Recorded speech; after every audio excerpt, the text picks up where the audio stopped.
All right, let's just jump right in. We're about to do a little time traveling, but not with a machine. We're going to do it with just 20 words. These words come from one of China's greatest poets, Li Bai, and they capture a feeling so real, so human, that it's been echoing for more than 1,000 years. The whole point here isn't just to translate the words, it's to actually feel what he was feeling, right there with him. So before we break it down, I just want you to listen. This is the poem in the original Mandarin Chinese. It's called Jing Ye Si, or Quiet Night Thought.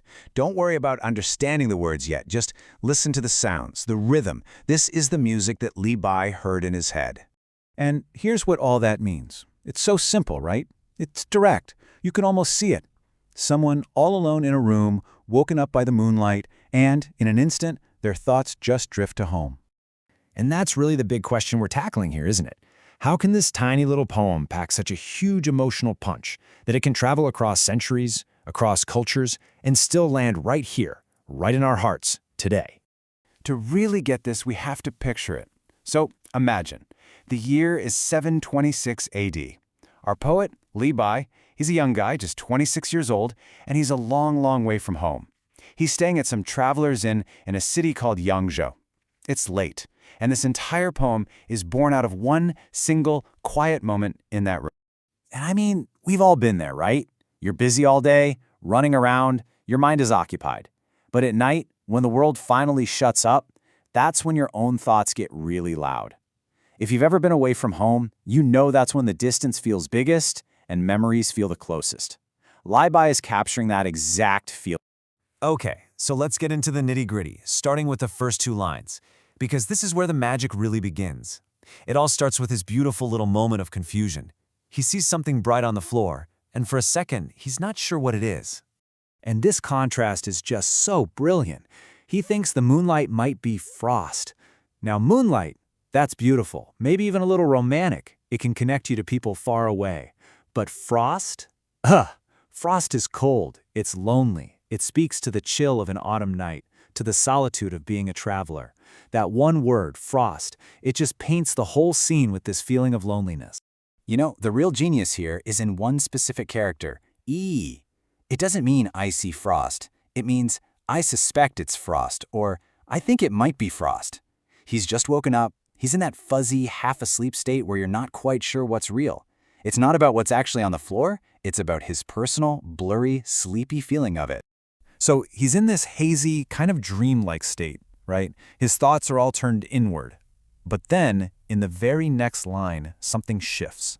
There's this one simple action that changes the whole poem. He looks up. Right before this, he's just lying there in bed, seeing this cold light on the floor, his mind all wrapped up in this quiet, chilly feeling. And then he lifts his head.举头, he looks up, and boom, the illusion is gone. It's not frost, it's the moon. And just like that, his focus snaps from the floor of his tiny room to the vast, open sky outside. And you have to understand, in Chinese culture, the moon is a huge deal. It's not just some rock in the sky. It's this powerful symbol of connection. The idea is that no matter how far apart you are, you and your family can look up and see the exact same moon. It's supposed to bring you together, which, of course, just makes the feeling of being apart even sharper. So seeing that moon just opens the floodgates. And that leads us to the final, devastatingly simple line of the poem, where his eyes and his heart turn inward one last time. So if you trace his movements, you're actually tracing his feelings. First he's confused, then he looks up and he understands, and then he looks down. Dítou.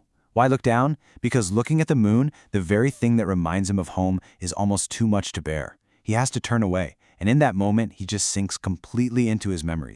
And that very last character, she, gosh, it's a whole universe packed into one word. It means to think, sure, but it's so much more. It's longing, it's missing, it's remembering. In that one word, he's picturing his family, the landscape he grew up in, the specific sights and smells of his village. It's just this overwhelming wave of pure homesickness. So, let's step back. Why are we still talking about this poem 1,300 years later? What's the secret sauce here? It's not complicated language, it's not clever tricks, it's something way more fundamental. You know, there's this great quote from a critic centuries later who said Li Bai's poems feel like they just happened, unintentional, yet perfectly crafted. And that's the key, right? This poem isn't trying to be fancy. It's just honest. It describes a feeling we've all had in the simplest, most direct way possible. And that honesty, that raw feeling, is why it's timeless.